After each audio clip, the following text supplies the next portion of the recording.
Hello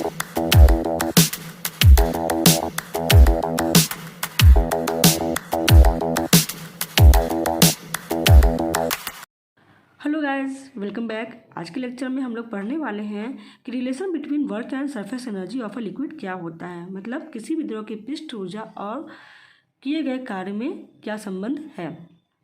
पिछले के lectures में हम लोगों ने पढ़ा कि क्या होता है किसी द्रव का सरफेस टेंशन, पृष्ठ तनाव, ससंजक और आसंजक बल क्या होते हैं, मतलब force of cohesion and force of adhesion, क्या एप्लीकेशंस हैं और किन किन मटेरियल्स में ये काम करते हैं, इनके बारे में डिटेल स्टडीज हम लोग लास्ट के लेक्चर्स में कर चुके हैं, जिनका डिस्क्रिप्शन बॉक्स में लिंक दिया गया है।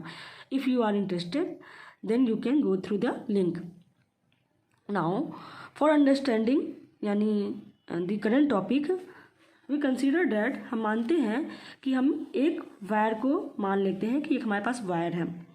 अब इस वायर को फोल्ड करके हम एक नए शेप में इसको फोल्ड कर लेते हैं, जस्ट लाइक इस तरह से हमने इसको फोल्ड कर लिया। ओके, अब इसको फोल्ड करने के बाद करना क्या है कि इसका इधर तो सारा एरिया क्लोज हो गया, लेकिन इधर का एरिया ओपन है, इधर का साइड ओपन है। तो इसके लिए हम एक दूसरा वायर इसके ऊपर इस तरह से अटैच करते हैं कि एक क्लोज लूप बन गया। ठीक है, कैसा क्लोज लूप है देखिए, ए बी सी इसको कह लीजिए, C and D, A B C D, ये क्लोज लूप बन गया।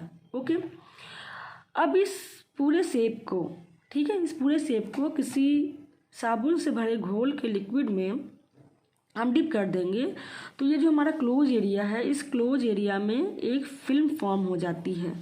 ठीक है, ये जो फिल्म फॉर्म होती है ये due to surface tension of the liquid form होती है।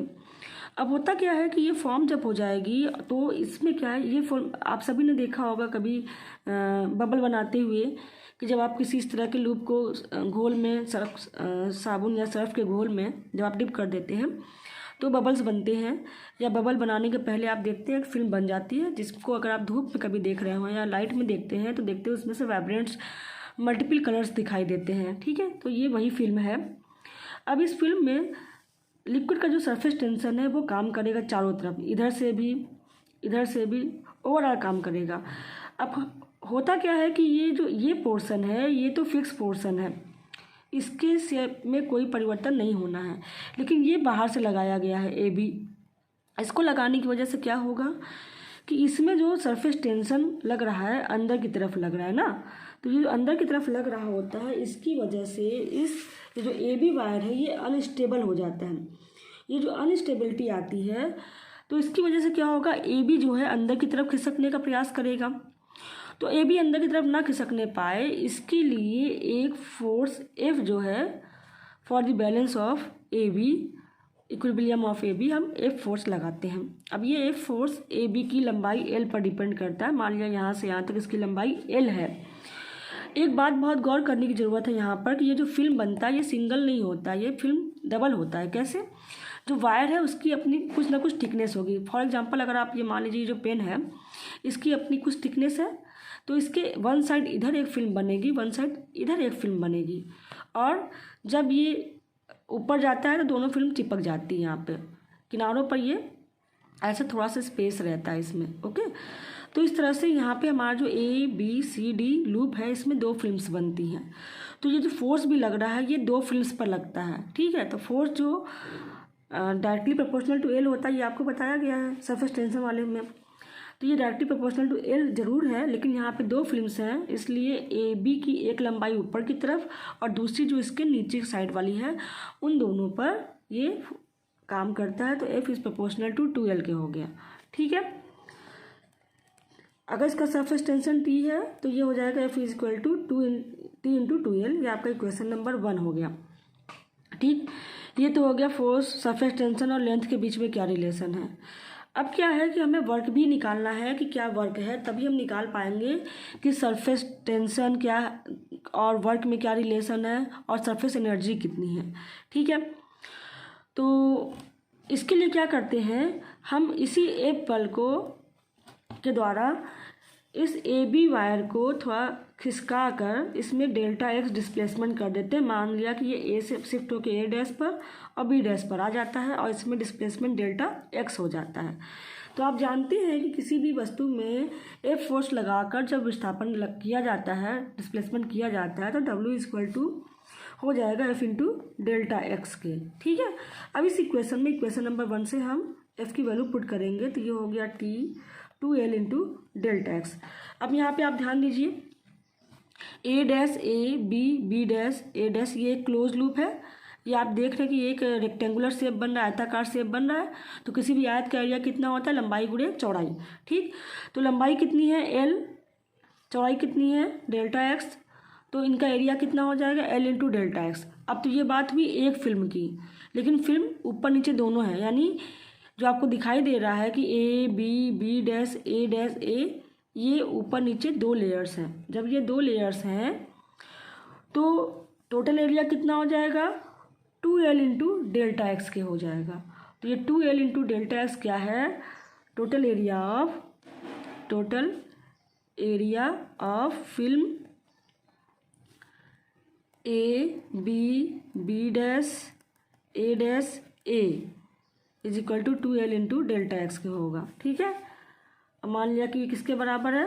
डेल्टा ए के बराबर है, तो इसको हमने लिख दिया यहाँ पे टी इंटू डेल्टा ए के। ठीक है, तो इस तरह से हमारे पास एक इक्वेशन आ गया, W is equal to T into delta A के। और टी के टर्म्स में निकालना चाहें तो T is equal to W upon delta A के। ओके, तो इस प्रकार यहाँ से हम सरफेस टेंशन का एक और डेफिनेशन दे सकते हैं, क्या कि अगर delta A if delta A is equal to 1 हो, ठीक है, 1 यूनिट स्क्वायर, मीटर हो, सेंटीमीटर या जो भी है, अगर 1 है तो टी बराबर किसके हो जाएगा? टी बराबर हो जाएगा डब्ल्यू के। ठीक है, तो इसका मतलब क्या है कि किसी भी द्रव के पृष्ठ तनाव का आंशिक मान उस कार्य के बराबर होता है जो कि नियत ताप पर उस पृष्ठ के मुक्त पृष्ठ के क्षेत्रफल में एकांक वृद्धि करने के लिए आवश्यक है।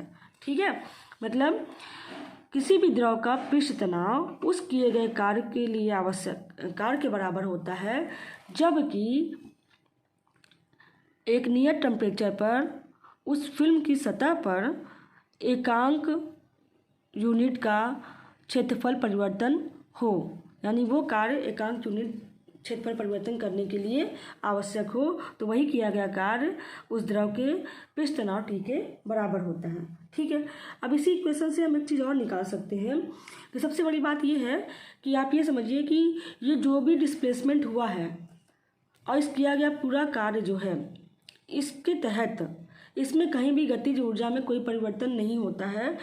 तो एनर्जी बेसिकली किससे रिलेटेड होती है? Kinetic energy and potential energy के। तो जो काइनेटिक एनर्जी में नो चेंज है, तो इसका मतलब क्या है कि जो भी वर्क डन होता है ये पूरा इसमें पोटेंशियल एनर्जी के फॉर्म में स्टोर हो जाता है। ठीक है, तो यही किया गया कार्य पोटेंशियल एनर्जी के फॉर्म में स्टोर हो जाता है। तो हम अगर डेल्टा यू को पोटेंशियल एनर्जी कहते हैं, चेंज इन पोटेंशियल एनर्जी कह रहे हैं डेल्टा यू को, तो delta U is equal to W होगा और डब्ल्यू इज इक्वल टू इस इक्वेशन से आपका टी इंटू डेल्टा ए के हो गया। ठीक है, W is equal to T into delta A के हो गया। और अगर आप यहाँ पे भी डेल्टा ए को 1 करते हैं तो आपका delta U is equal to W is equal to T, कब के लिए? For delta A is equal to 1 के लिए। ठीक, और यहीं से हम क्या डिफाइन करेंगे? सरफेस एनर्जी को डिफाइन करेंगे। ठीक है, तो सरफेस एनर्जी को हम कैसे डिफाइन करेंगे? यहाँ से आप देख लीजिए कि जो किया गया कार्य है यही स्थितिज ऊर्जा के रूप में स्टोर हो गया है और सरफेस के मॉलिक्यूल्स में रहता है और यही इसकी सरफेस एनर्जी है। तो चलिए अब सरफेस एनर्जी को डिफाइन कर ले। क्या होगा कि किसी भी नियत ताप पर किसी द्रव के पृष्ठ के प्रति एकांक क्षेत्रफल की स्थितिज ऊर्जा को ही उस द्रव की पृष्ठ ऊर्जा कहते हैं। ठीक है, किसी भी द्रव के किसी भी निश्चित टेम्परेचर पर, यानी एक दिए गए निश्चित टेम्परेचर पर किसी भी द्रव का पृष्ठ ऊर्जा उसके एकांक क्षेत्रफल के मॉलिक्यूल्स के द्वारा ऑक्युपाइड पोटेंशियल एनर्जी या स्थितिज ऊर्जा के बराबर होता है। फिर से बता रहे हैं कि किसी भी ड्रॉ की पृष्ठ ऊर्जा उस ड्रॉ के पृष्ठ के एकांक क्षेत्रफल के मॉलिक्यूल्स की स्थितिज ऊर्जा के बराबर होती है और यह स्थितिज ऊर्जा ड्रॉ के पृष्ठ तनाव के बराबर भी होती है। तो पृष्ठ ऊर्जा का जो फॉर्मूला बनेगा वो क्या बनेगा, पृष्ठ ऊर्जा इज इक्वल टू पृष्ठ के क्षेत्रफल को बढ़ाने में किया गया कार्य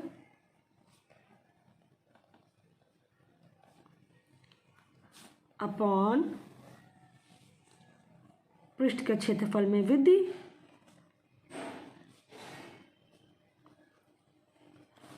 तो यहाँ से पृष्ठ के क्षेत्रफल को बढ़ाने में किया गया कार्य कितना हो जाएगा, कार्य बराबर एकांक क्षेत्रफल को बढ़ाने में किया गया कार्य W है तो डेल्टा ए क्षेत्रफल को बढ़ाने में किया गया कार्य जो होगा W इंटू डेल्टा ए के बराबर होगा। ठीक, सॉरी, किया गया कार्य, ये जो कार्य आया था यहाँ से देखिए क्षेत्रफल बढ़ाने में किया कार्य टी डेल्टा ए के है तो यहाँ रखेंगे टी डेल्टा ए और इसके क्षेत्रफल में वृद्धि कितनी है, डेल्टा है, दोनों कट जाएगा, टी के बराबर होगा। ठीक है, तो इस प्रकार से आपका पृष्ठ ऊर्जा delta U comes out to be capital T के। तो इस प्रकार से हमारा हो गया कि क्या सरफेस टेंशन है, सरफेस टेंशन, वर्क और सरफेस एनर्जी ये सारे आपस में किस प्रकार कोरिलेटेड है।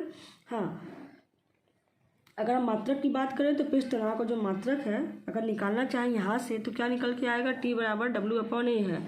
तो डब्ल्यू का मात्रक क्या होता है, डब्ल्यू का मात्रक क्या होता है, जूल, इसका मात्रक होता है मीटर स्क्वायर। तो इस फॉर्मूले से टी का जो मात्रक निकल के आता है इसका मात्रक हो जाएगा, टी का मात्रक क्या हो जाएगा, जूल पर मीटर स्क्वायर हो जाएगा। ठीक, और यही आपका इक्विवेलेंट है, न्यूटन पर मीटर के भी इक्विवेलेंट है। ओके बच्चों, आशा करते हैं कि आज का लेक्चर आपको समझ में आया होगा। Thank you very much.